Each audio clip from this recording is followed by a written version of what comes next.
उज्जैन से। राधे राधे महाराज। राधे राधे महाराज जी। महाराज जी, आपके चरणों में कोटि कोटि प्रणाम। महाराज जी, पिछले 1 वर्ष से एकांतिक वार्तालाप सुन रहा हूं और नाम जपने का भी प्रयास कर रहा हूं। प्रभु, अभी तो भोग केवल हमें लुभाने का प्रयास ही कर रहे हैं और हम चित्त उनमें लगा देते हैं, चाहे वो कोई व्यक्ति, वस्तु या अन्य सुविधाएं। प्रभु, जब भोग भोगने के लिए पूर्ण रूप से अनुकूलता प्रकट करेगी तो तब हमारा क्या होगा? महाराज जी, डर लगता है। उसे डर लगता है तो अच्छी बात है, लेकिन सही डर लग जाए तो हम बच सकते हैं। अभी सही माने में डर नहीं है, ऊपर से हम कहते डर और अंदर से सुखद लगता है। भोगों की तरफ हमारी रुचि क्यों है? क्योंकि वो सुखद लगते हैं, सुख देने वाले लगते हैं। लगता है कि भोग लेते हैं तो सुखी हो जाएंगे, तो ऊपर से डर लगता है, अंदर से सुख बुद्धि है। अंदर से डर लगने लगे तो बचत हमारी हो जाए। वो होगा जब थोड़ा ज्ञान हो, थोड़ा हमको अध्यात्म का ज्ञान हो, तब बात समझ में आएगी। ये भोग, आप तो बच्चे हो, बड़े बड़े साधकों को, बड़े बड़े अच्छे परमार्थियों को भी लुभायमान कर लेते हैं, मतलब ज्ञानियों को भी लुभायमान कर लेते हैं।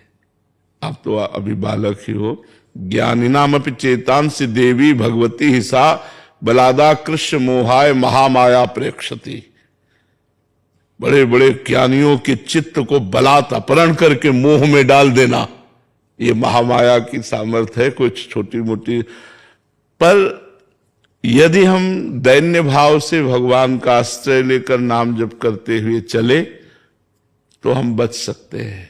अगर हमें ज्ञान हो जाए तो फिर अच्छा नहीं लगता।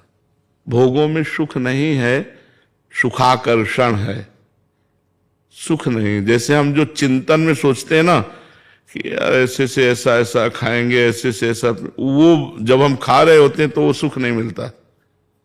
जब हम भोग रहे होते हैं तो वो सुख नहीं मिलता जो चिंतन में था। ध्यान से हमारी बात समझना, ये अध्यात्म है। जैसे हम किसी भोग का चिंतन कर रहे हैं तो उस समय जो हमें सुखानुभूति हो रही, जो एकदम लग रहा है अब मिले, और जब वो भोग मिला तो थोड़ी देर में मन उससे खिन्न हो जाता है, वो सुख नहीं रहता। इसका मतलब भोगाकर्षण में सुख है, भोगने में नहीं। अगर हमारा चिंतन न हो और फिर कोई भोग क्रिया हो, देख लो सुख नहीं होगा। जैसे किसी को बोल दिया जाए कि आज तुम खूब विश्व के जो भोग चाहो भोग लो, कल 12 बजे तुम्हें फांसी दे दी जाएगी। अब हमें बताओ कौन सा भोग उसे सुख दे सकता है? क्योंकि उसका चिंतन हट गया, उसका चिंतन लग गया। अब बताओ, अब उसे कौन सा भोग सुख दे सकता है? सुंदर स्त्री, सुंदर भोग, सुंदर खान पान, वो कपड़ा, उसको किसी से कोई स्वाद नहीं मिलेगा। क्यों? क्योंकि चिंतन हट गया, चिंतन मृत्यु में लग गया कि कल 12 बजे तुम्हें फांसी दे दी जाएगी। तो जिसमें सुख है तो उसमें है, चाहे जिस परिस्थिति में है। परमात्मा में सुख है तो फांसी की सजा सुनने पर भी मुस्कुराहट होगी। जैसे श्री दाम नाम के एक भक्त थे, वो बड़े करुणाशील थे। भक्त में करुणा होती, दया होती। तो वो बादशाह के खजांची थे। तो जैसे कोई गया हो, महाराज मैं गरीब आदमी हूं, बेटी का ब्याह है, तो खजाने से वो दे देते। यद्यप चाहिए कि राज आज्ञा लेकर खजाने से दें, पर राज आज्ञा चूंकि वो इतना दयावान करुणावान तो था नहीं कि सब गरीबों के लिए वो आज्ञा कर दे, तो इसलिए वो कर देते थे। धीरे से काजी को पता चला, जांच हुई तो बात पक्की मिली और उन्होंने स्वीकार किया कि हम बिना राज आज्ञा के खजाने से हम दे देते हैं, तो अपराध बनाना। तो उनको राजा ने, बादशाह ने फांसी की सजा सुनाई, तुम्हें फांसी दे दी। वो बड़े भक्त, भगवान का भजन करने वाले, बड़े करुणा में, मतलब वो राज आज्ञा में रहते थे लेकिन वो संत थे। उनका चरित्र है, श्री राम जी का चरित्र है। वो मुस्कुरा दिए जब फांसी की आज्ञा हुई, तो मुस्कुरा दिए। और उनके आराध्य देव थे महाराष्ट्र में जो विराजमान विट्ठल भगवान है। विट्ठल भगवान आराध्य देव थे। तो कहा जैसी विट्ठल की कृपा। तो उनका तुम्हारी अंतिम इच्छा क्या है? तो उनका एक बार विट्ठल भगवान के सामने से मुझे निकलवा दो। मतलब एक बार आंख मिलवा दो। तो उनको बंधन में डाल करके और विट्ठल भगवान के सामने गए, कहा आप राजी हो? बस चल दे, आप राजी हो कि मुझे फांसी हो? तो हम राजी हैं। जोई जोई प्यारो करे सोई मोहि भाए। यदि प्यारे तुम्हें ऐसा लगता है कि अब मेरा शरीर अंत हो फांसी के द्वारा, तो कोई बात। इधर भगवान पहुंचे बादशाह के पास, 15-16 वर्ष की अवस्था। भगवान तो कितना भी आग को कितना भी छुपते थोड़ी, कमल नयन, और मुस्कुरा करके सलाम किया, क्योंकि वो पहली बात तो रूप ही देख करके उसका होश उड़ गया। उन्होंने कहा सुनो, हमारे मालिक को तुमने फांसी की सजा सुनाई है खजाने के कारण, और ऐसे पीतांबर से छोड़े वो हीरे। बोले हीरे रत्न ऐसे हैं कि तेरा खजाना कुछ नहीं है। और देखा कि बड़े कीमती, ये ले और तुरंत मेरे आदेश कर मेरे मालिक को छोड़ा जाए। बोले मालिक? बोले श्री राम मेरा मालिक है, मैं उनका नौकर हूं भगवान। तो बोले श्री राम ने तो कभी बताया नहीं। बोले इतने गुप्त है कि पूछो मत, हमने मना किया कि तुम्हारी नौकरी ना करे। तुम्हारे पास ऐसे खजाने में है ही नहीं रत्न और हीरे जैसे हमारे मालिक के पास है। अब वो तुरंत आदेश करने में लगा, जाओ तुरंत उनको रोको। वो बद स्थान की तरफ ले गए, कहीं उनको फांसी न दे दी जाए। तो घुड़सवार दौड़े उनको रोक। इतने में भगवान अंतर ध्यान होगा। अब वो पागल बादशाह कहां गया हो, कहां गया? श्री राम को बादशाह हाथ जोड़कर बोले एक बार अपने नौकर की दर्शन करा दो, दीदार करा दो। बोले हमारे को नौकर? हम तो आपका नौकर है। बोले नहीं, उसका नाम बिट्ठू था, बिट्ठू बोला था, और वो इतनी अवस्था का लगभग था, और ये हीरे देकर। तो उनके आंखों में आंसू आ गए। अरे बोले ये नौकर नहीं, अखिल ब्रह्मांडों के मालिक भगवान विट्ठल हैं, जो हमारी रक्षा के लिए आपके सामने ऐसे आए थे। तो अगर भगवान से संबंध है तो किसी भी स्थिति में मन विचलित नहीं होगा। अगर भगवान से संबंध नहीं है तो फांसी की सजा या मृत्यु की या कैंसर या बड़ी बात सुनते ही हमारा चित्त, अब उसको भोग अच्छे थोड़ी लगते हैं। तो हमारा चित्त भगवान में जैसे जैसे लगता जाएगा, भोगों में सुख नहीं है, ये पक्की बात है, आकर्षण है, भोगाकर्षण है, भोगों में सुख नहीं तो आप सब गृहस्थ तो सुखी हो जाते ना। बोल देते अब कछुनाथ न चाहिए, मुझे मिल गया सुख, लेकिन आज तक किसी को नहीं मिला।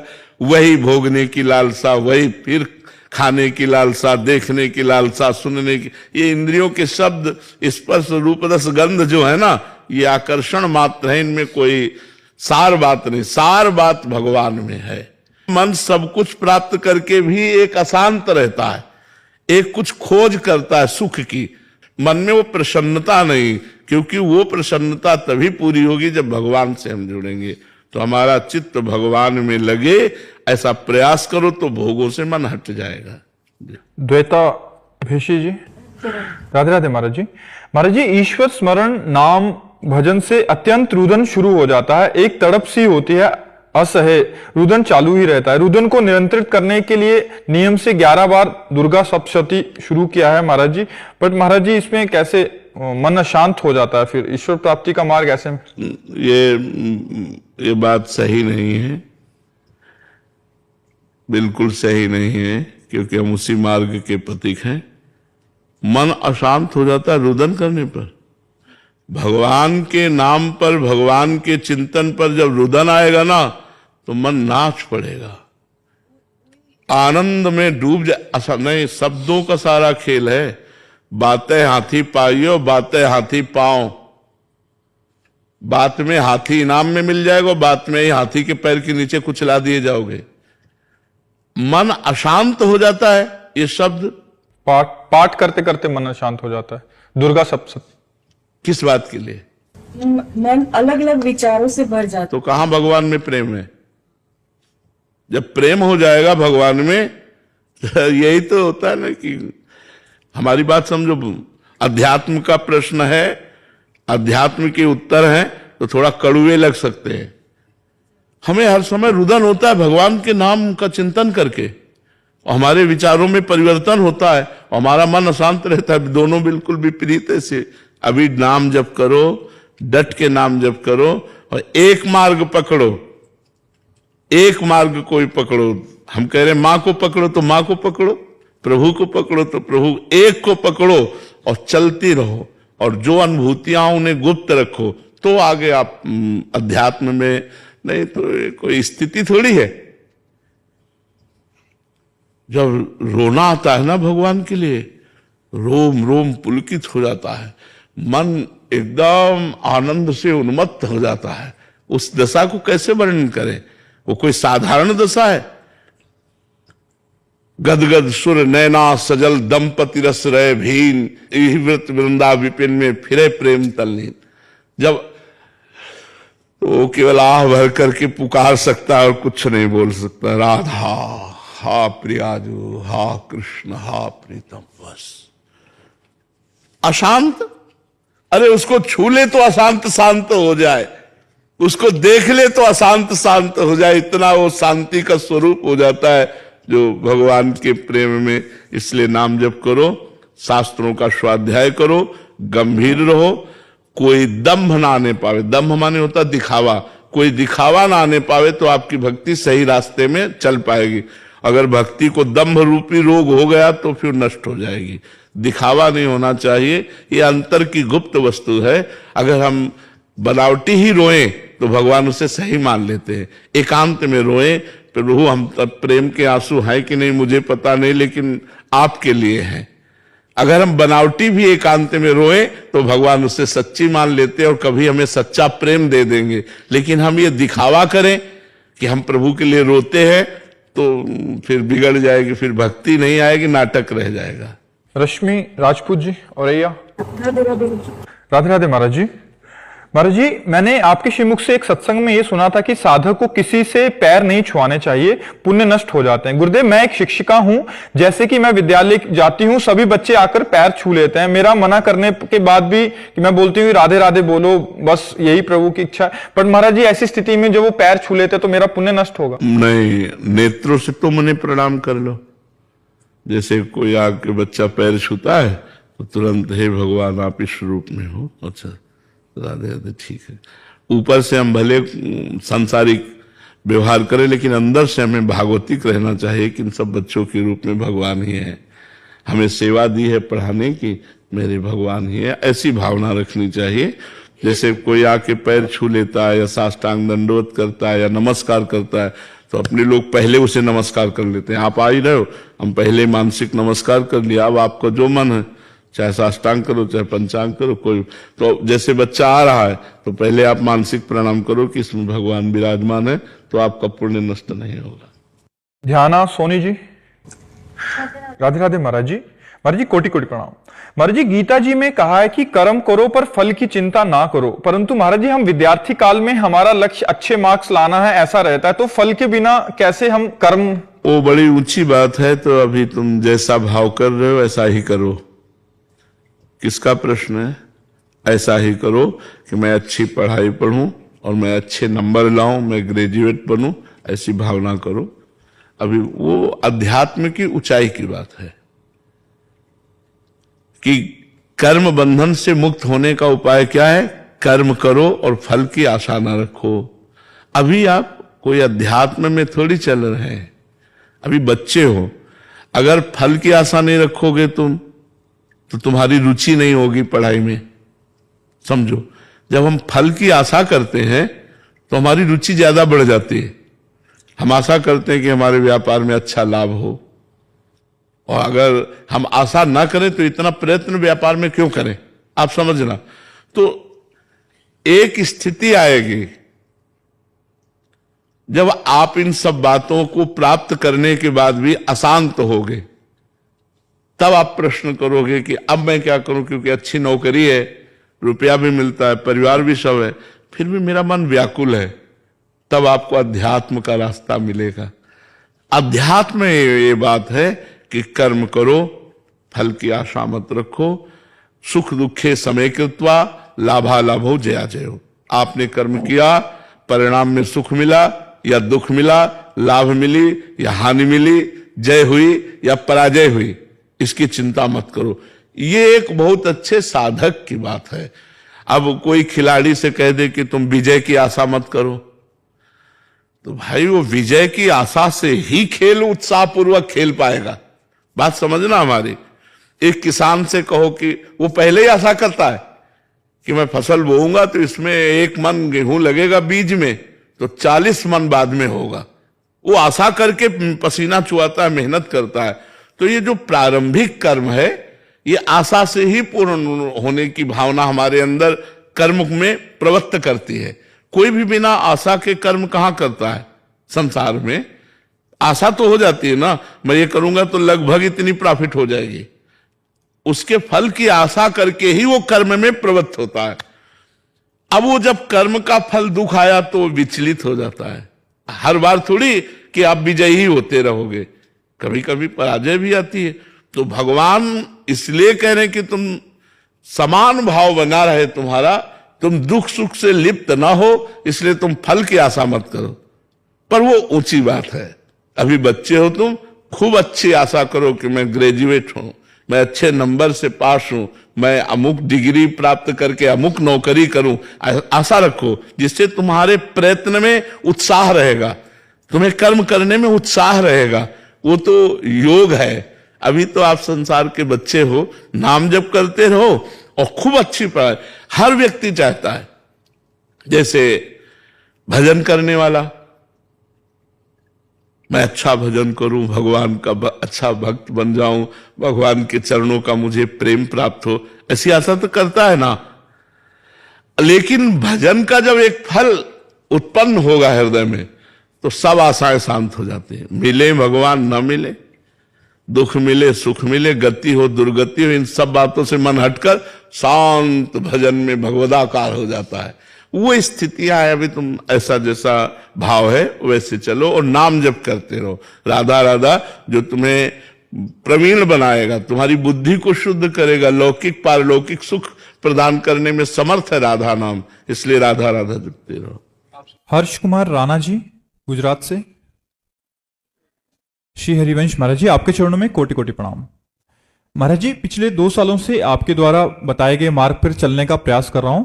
गुरुदेव, मैंने आपकी श्री वाणी से शरीर के बारे में सुना है कि स्थूल शरीर, सूक्ष्म शरीर और कारण शरीर, और यही तीनों शरीरों से भागवतिक चेष्टाओं के बारे में। तो महाराज जी, भागवतिक चेष्टा कैसे करें? भागवतिक चेष्टा हो रही है कैसे समझें? और भागवतिक चेष्टा हो रही है पर स्वीकृति कैसे आए और स्वीकृति को दृढ़ कैसे करें?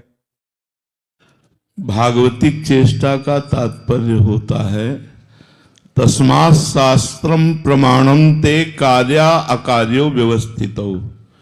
शास्त्र के अनुसार हमारे कर्म होने चाहिए, शास्त्र विरुद्ध कर्म नहीं होने चाहिए। जब स्थूल शरीर से पवित्र धर्म में भागवतिक क्रियाएं होती हैं या जो भी कर्म है वो भगवत समर्पित किए जाते हैं, तो उसका प्रभाव सूक्ष्म शरीर पर पड़ता है। सूक्ष्म शरीर है मन, बुद्धि, चित्त, अहंकार, 5 ज्ञानेंद्रियां, 5 कर्मेंद्रियां, ये है। तो जो सूक्ष्म शरीर है वो पवित्र संकल्प करने लगता है मन, बुद्धि पवित्र निश्चय करने लगती है, चित्त पवित्र भगवान का चिंतन करने लगता है, अहंकार भगवान के दासत्व में बदलने लगता है। प्रभु मेरे स्वामी, मैं प्रभु का दास। इसका प्रभाव पड़ता है कारण शरीर पर। कारण शरीर कहते हैं स्वभाव।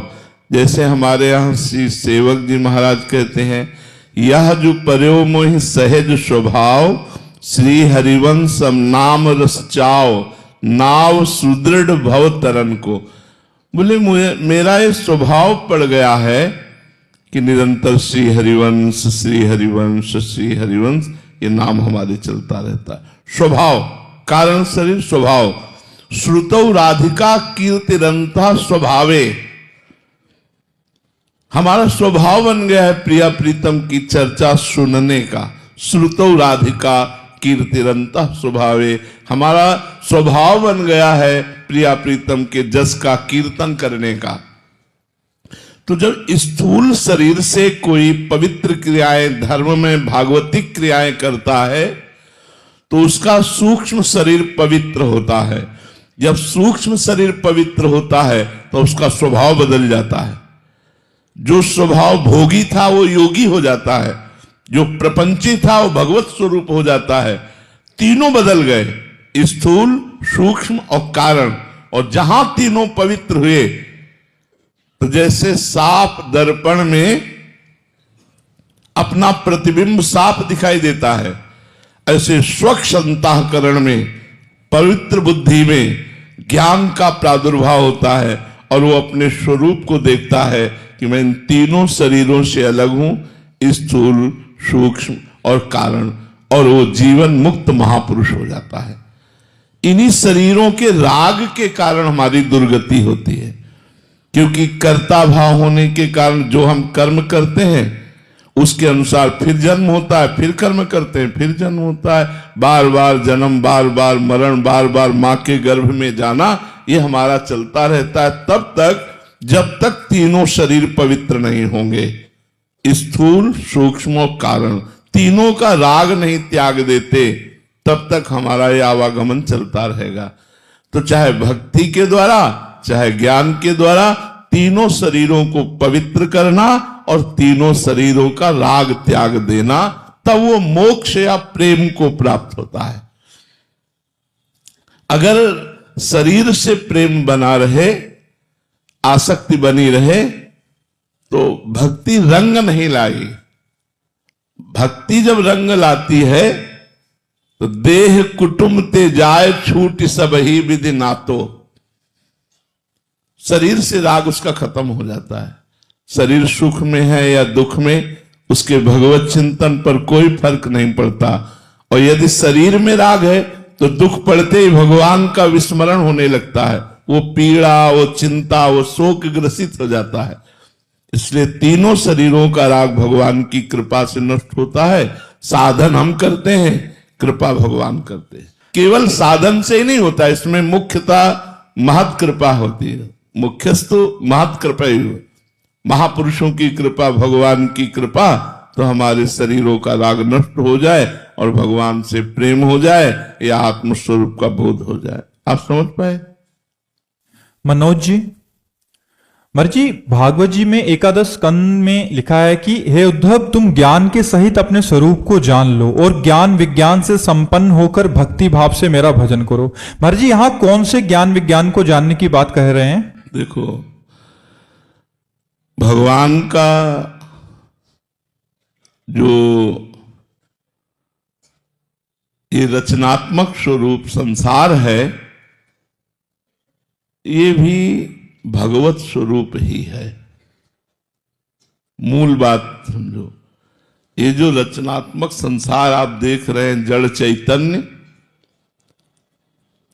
गोस्वामी तुलसीदास जी कह रहे हैं, जड़ चेतन जग जीव जत, जितना भी जड़ चैतन्य जीव है, बोले सकल राम मैं जानी। मैंने ये जाना कि ये सब भगवान ही है। अच्छा, सब भगवान है तो यहां कौन है? अपने में भी तो भगवान है। ये जान जाना कि भगवान हमारे हृदय में ही विराजमान है, सबके हृदय में विराजमान है। ये बहुनाम जन्म नावंते ज्ञानवान माम प्रपद्यते वासुदेवा सर्वमित समात्मा सुदुर्लभा। भगवान ने इसे ज्ञान कहा है। बहुत जन्मों की साधना के बाद किसी को ये ज्ञान प्राप्त होता है। भगवान श्री कृष्ण जी कह रहे, बहुनाम जन्म नावंते ज्ञानवान माम प्रपद्यते वासुदेवा सर्वमिति। सब जगह वासुदेव हैं और यहां भी वासुदेव हैं। ये जान लेना ज्ञान है। और उस ज्ञान में समस्त भोगों का, रागों का त्याग करके भगवदानंद में डूबना, ये विज्ञान है। भगवदानंद में डूबना ये विज्ञान है। तो भगवान कहते हैं, ये तुम जान लो और ये अनुभव करो। विज्ञान माने होता है अनुभव करो। अनुभव करके फिर मेरी भक्ति में लगो। भगवत स्वरूप होकर भगवान की भक्ति में लगो। भगवत स्वरूप हो। अभी हम अज्ञानी हैं तो देह भाव से भक्ति करते हैं, थोड़ा पवित्र हुए तो अंश भाव से भक्ति करते हैं, जीव और ईश्वर, और जब परम पवित्र हुए तो भगवत भाव से भक्ति करते हैं। यहां जो है वही सामने विराजमान है। एक बार हनुमान जी से पूछा वशिष्ठ जी ने कि आप कौन हो, तो हनुमान जी ने कहा देह भाव से स्वामी वो बैठे हैं और सेवक ये बैठा है, अंश भाव से अंशी वो बैठे हैं और अंश ये बैठा जीव, अंश भाव में जीव, और स्वरूप भाव में जो वो बैठे वो यहां बैठा है। ईश जो वहां है वो यहां है। ये ज्ञान और इसी आनंद में डूबना, ये विज्ञान। इस आनंद में डूबते हुए भगवत स्वरूप होकर भगवान की दिव्य भक्ति में डूबते हुए हमारे प्रति समय व्यतीत करो। भगवान ऐसा आदेश कर रहे हैं। समझ पाया प्रभु जी? अनुराधा कुमावत जी, राधे राधे महाराज जी। महाराज जी, मैं पिछले 3 सालों से राधा नाम जप करने का अभ्यास कर रही हूँ। महाराज जी, मन और इंद्रियां ज्यों की त्यों ही चंचल है। मैं सर्वथा सामर्थ्यहीन हो गई हूँ। ना प्रवृत्ति मार्ग में मन लगता है, ना निवृत्ति मार्ग को, मतलब खाने को दौड़ता है। हाँ, कई बार हमने चर्चा की है कि भगवदानंद मिला नहीं और विषयानंद छोड़ दिया। बड़ी दुख की यात्रा है ये यात्रा सबको काटनी पड़ती है। ये यात्रा ऐसी है कि बिना साधु संग के चली ही नहीं जा सकती, क्योंकि विषयों के प्रति सुख बुद्धि है और भगवान के लिए हम अपना जीवन अर्पित करना चाहते हैं, तो भोगों का हमें त्याग करना पड़ेगा। सुख है, ऐसा होना ही इच्छा है भोगने की। अब उस साधक का जो जीवन होता है वो बड़ा आग में जीवन होता है। भगवदानंद मिला नहीं, विषयानंद छूटा नहीं, अब बताओ कैसे जिए? तब उसे सत्संग जीवित रखता है। उसके अंदर सत्संग नवीन उत्साह और आशा पैदा करता है और भजन उसको दृढ़ करता है। साधन को हरि भजन है, कै सत्संग सहाय। सत्संग सहायता करता है कि उत्साह आता है, नहीं नहीं हमें प्रभु मिलेंगे, हमें विषयों की तरफ नहीं जाना, हमें परमात्मा की तरफ ही चलना है। नहीं तो देखो, मन पूर्वाभ्यासी भोगों का है, पूर्व से अनेक जन्मों से भोग भोगता आया है। आज हम उसे भगवान में लगाने के लिए समय दे आहा, वो भी कितना दे पा रहे हैं तो देख लो। 24 घंटे देते हो, 10 घंटे देते हो, 5 मिनट देते हो, कितना देते हो? जब मन को हम 24 घंटे विषयाभ्यास से काट कर भगवत अभ्यास में लाएंगे तो ये मन, जानते हो, बहुत बलवान है। मन से बड़ा बलवान कोई नहीं है। ये बड़े बड़े वीरों को भी घुटने पे ला दिया है। जो अपने चक्रवर्ती रहे हैं उनको भी घुटने पे ला दिया है मन। जो चाहता है वही करवा के रखता है, वही करवा के रखता है। मतलब ये बहुत बड़ा मन है। चाहे जितना बड़ा कोई गुरु हो, जो मन को चेला नहीं बनाए वो गुरु हो ही नहीं सकता। नहीं तो मन गुरु रहता है, मन गुरु रहता है, ध्यान रखना। जो मन को चेला बना ले, जो मन को दास बना ले, जो मन को परास्त कर दे, वही परमार्थ पथ का विजयी उपासक होता है। तो जब हम सोचते हैं, कभी आप इस बात का अभ्यास कीजिए, जैसे आप कोई भी चीज रोज पाते हैं जो मन को अच्छी लगती है, चाहे वो कोई व्यसन हो या कुछ भी हो। अब सोचिए कि आज से नहीं करूंगा, और फिर मन को झांकिए तो पहले आपको उतना वो परास्त नहीं करता था जितना अब परास्त करेगा वो आपको। जब जिस दिन से नियम लिया कि आज से नहीं, यही दिमाग में आएगा कि वो मन उठा के आपको पटकने की हजारों कोशिश करेगा, और यदि आप भगवान नाम जप नहीं करते, साधना नहीं करते, तो उठा के पटक देगा, बच ही नहीं सकते। ये सब लोग देख लो, एक इंद्री का विषय नहीं, हर इंद्री के विषय में बहुत बलवान है। और ये बलवान तब आपको दिखाई देगा जिस दिन आप इसके विरुद्ध चलोगे। नहीं खाऊंगा, ये नहीं देखूंगा, ये नहीं करूंगा, तब आप देखो आपको जलाता कैसे है। तब हर समय दिमाग में वही नाचेगा कि अब एक बार तो फिर, एक बार तो फिर। बस इसी को जो मार दिया वो भगवान का लाडला बन जाता है, भगवान का प्यारा बन जाता है।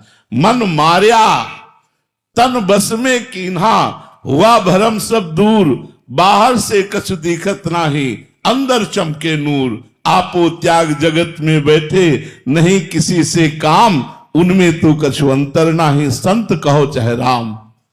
जिन्होंने अपने मन को मार लिया, मन का मारना बहुत कठिन है, ये वही जानते हैं जो मार रहे हैं। अब जो विषयों में गिरे पड़े हैं वो क्या जाने कि मन का मारना क्या होता है।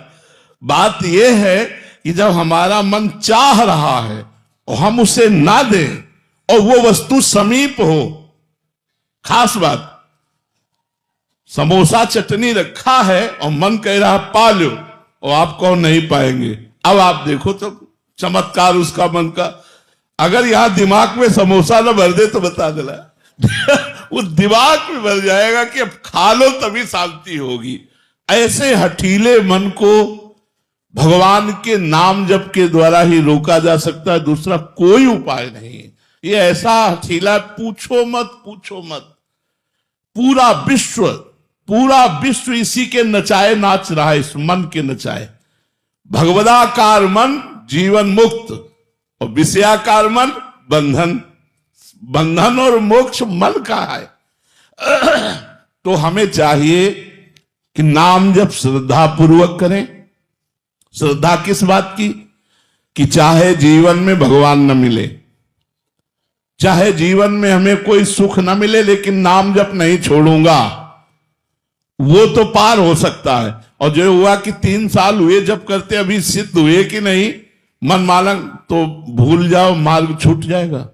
मन अश्रद्धा पैदा कर देगा।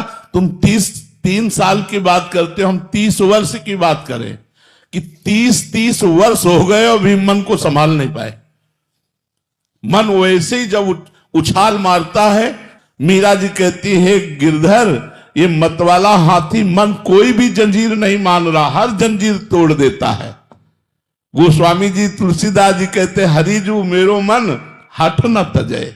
ये बड़ा हठीला है प्रभु, ये मानता नहीं है।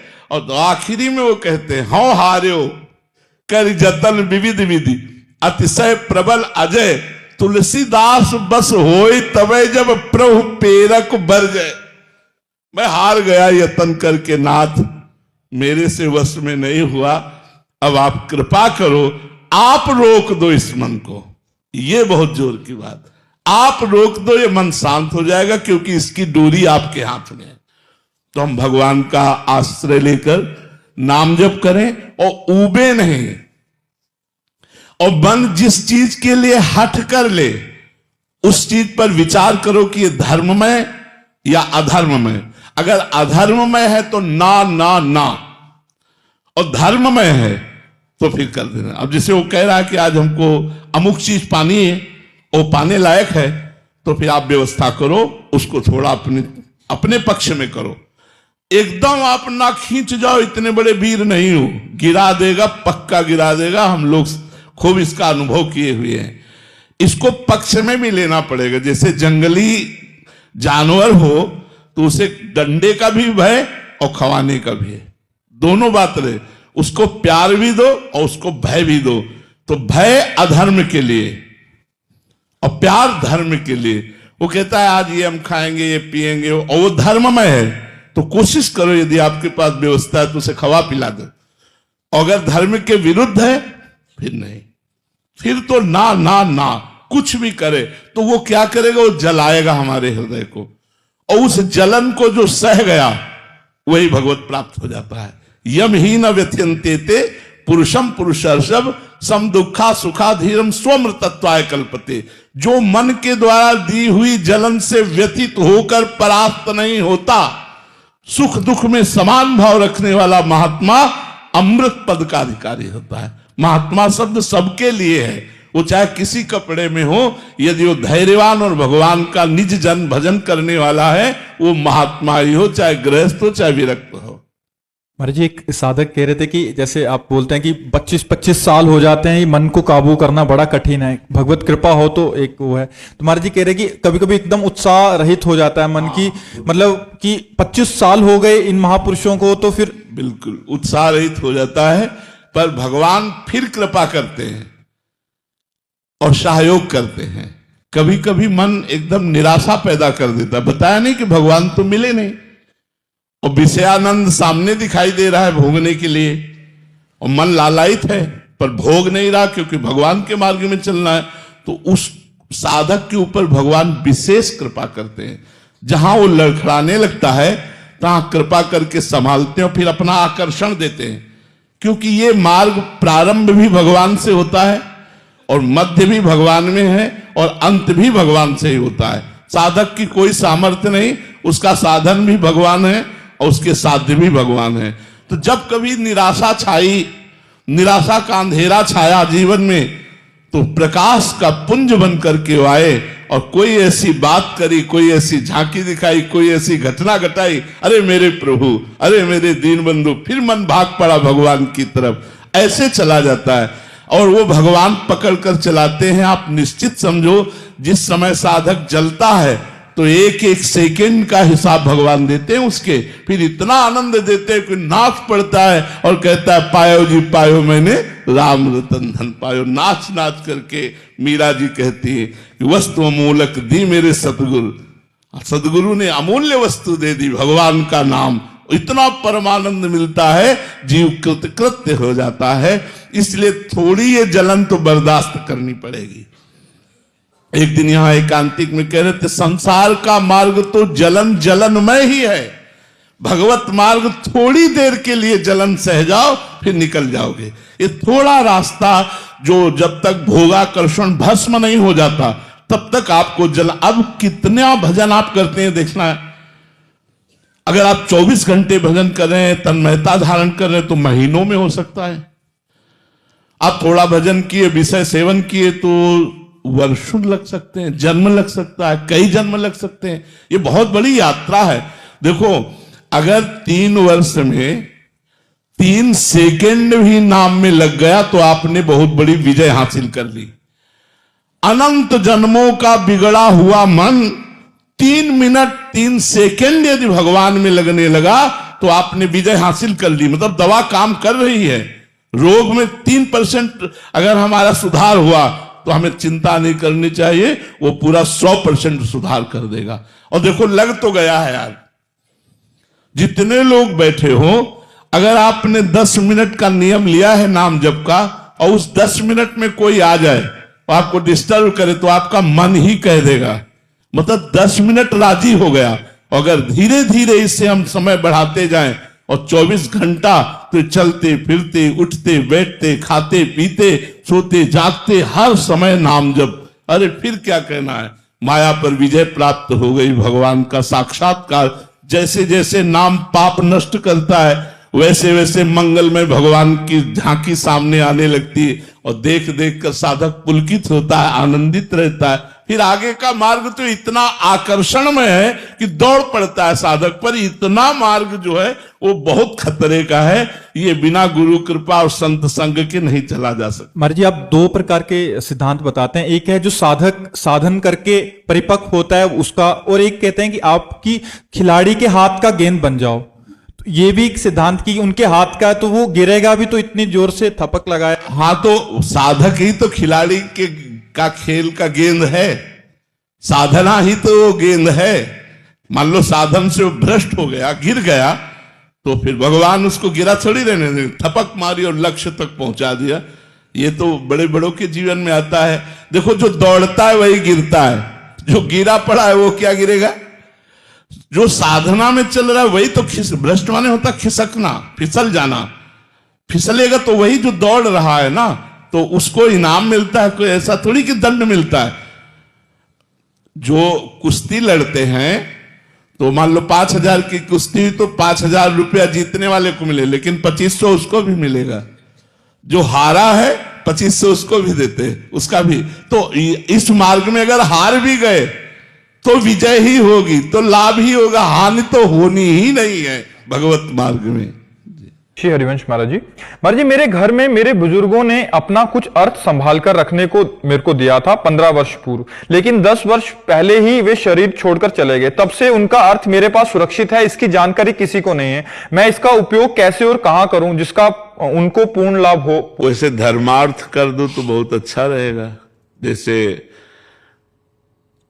आवारा गायें, बूढ़ी गाय, बीमार गौएं जहां सेवन की जाती हैं, नंदी, हम इसलिए ये नाम ले रहे हैं कि इनमें स्वार्थ नहीं है, लेकिन बूढ़ी गौएं, बीमार गौएं, आवारा, नंदी, इनकी जहां सेवा होती हो, या जहां गरीब लोगों को फ्री औषधि दी जाती हो वहां, या संत, जहां संत भगवंत की सेवा होती हो वहां दे दो, या गौशाला में दे दो ऐसी, या किसी मिशन में ऐसे दे दो जहां गरीब लोगों को दवाएं दी जाती हैं, उनकी वस्त्र आदि बीमारी की, ये सब।